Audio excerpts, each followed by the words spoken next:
it's tough. Like when you're the young kid coming onto the team and you're getting a ride home from the 20-year-old, it's not an easy thing to say, nah, dude, I'm going to stay. Because first of all, he's going to be annoyed that you're staying and trying to work and better yourself. That's going to be annoying to him. What comes next is like you're working hard. Like, they drag it down. Yeah, so you're going to be getting chirped. They're going to throw the book at you, whatever. And it's hard to bounce back from that. Like, so maybe now getting into more like the team dynamic type stuff, like you have to deal with 19 to 23 other alphas in the room. Yep. Most guys are alphas or want to be alphas. Yeah, right. And for like good or bad, it's rare that you'll have veteran guys on your team that are just really good quality guys. You might have one, you might have two, but majority of the guys are going to be how overagers are. They're done. They're wrapping up their hockey career. Don't really have the care so much attitude anymore. They didn't get drafted to the NHL. So their attitude has changed. And that's something that you're going to have to deal with every day in the dressing room, right? Yep. And it's not an easy position to be in when you're 16 years old, 17 years old. You're just trying to fit in when you're the young guy. That's all you're trying to do is you're trying to fit in, because what's going to happen unless you're like you said, that top guy that doesn't matter. He's just that good, even at 16. And there's only a few of them. You're not getting the ice that you're used to. So that's number one. That's the first thing you want is to play more, right? So other than that, you want to fit in. How are you going to fit in? There's when guys are older, it's a different world. Yeah. They don't talk and think about the same thing ever. And that's the part that's really hard. You're just trying to fit in. So you got all these things coming around you, right? And you're just trying to fit in the room. So when I was 16 years old, I remember my grandmother came into the rink, or into my dressing room. I haven't heard this one. No, I never told you. So training camp, last day of training camp. Like, I'm 16, this a little boy. So excited to play. It was a green and white game. So there was about probably 2,000 people that came. It's the last day of camp, and it was a bloodbath those first 3 days. So it's like, this is the team's almost made. Like, not almost made, but they're getting down to the cuts. And so I'm getting dressed, and the boys are, they listen. I thought guys talked about when I was a 16-year-old boy.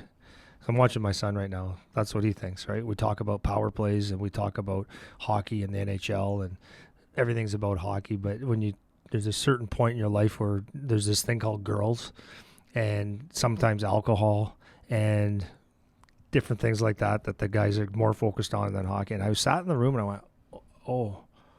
One guy asked me in front of the boys. I love it.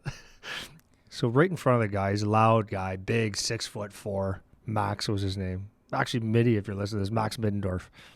My nickname was Packer. Well, actually, my first nickname was Muntz. I told you this the other day because, what is that? How did you get that nickname? So it was, I had a longer hair, like feathered 1980, whatever. I said, I got to clean this up for camp. So I went to get a haircut. There's a big Serbian guy, hands like frozen turkeys. I'm sitting there, and he goes, okay with his accent. And he takes the shears, it goes across my head, ear to ear. So I go, that's not what I wanted. So anyways, he gave me this haircut. I looked like Eddie Munster from the Munsters. So that was my first one. They called me Muntz, and then Packer was Pac-Man. That was my nickname. So anyways, getting dressed for a game or practice, I forget which one it was, and Mitty, just in the front of the room, big 6'4", goes, hey, Packer, are you a virgin?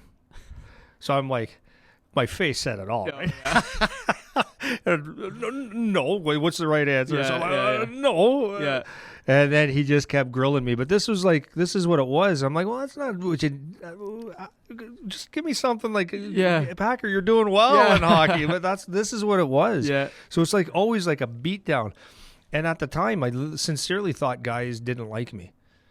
But they of course they like you. That's just how it is. That's just how it is. Just the first year so guy. you get that crust, and eventually you get that crust on you, right? So the older guys, that's what it is. But I look back and I go, wow, like what Dalton said. He goes, what you thought was cool isn't cool. And what you didn't think was cool is actually cool.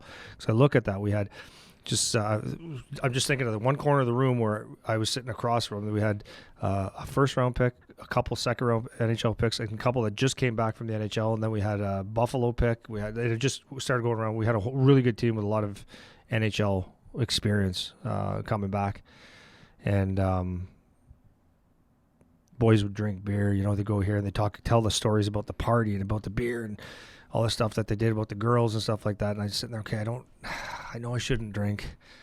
Okay, I'm probably going to have one or two with them just to fit in, but I know I shouldn't. I know I can't. And I don't feel comfortable with the girls yet like that, you know, like, Yeah. you know, it was just a weird thing. So you're just trying to fit in. Oh, yeah. But the thing was, as I look back, a couple of those first rounders played a couple games.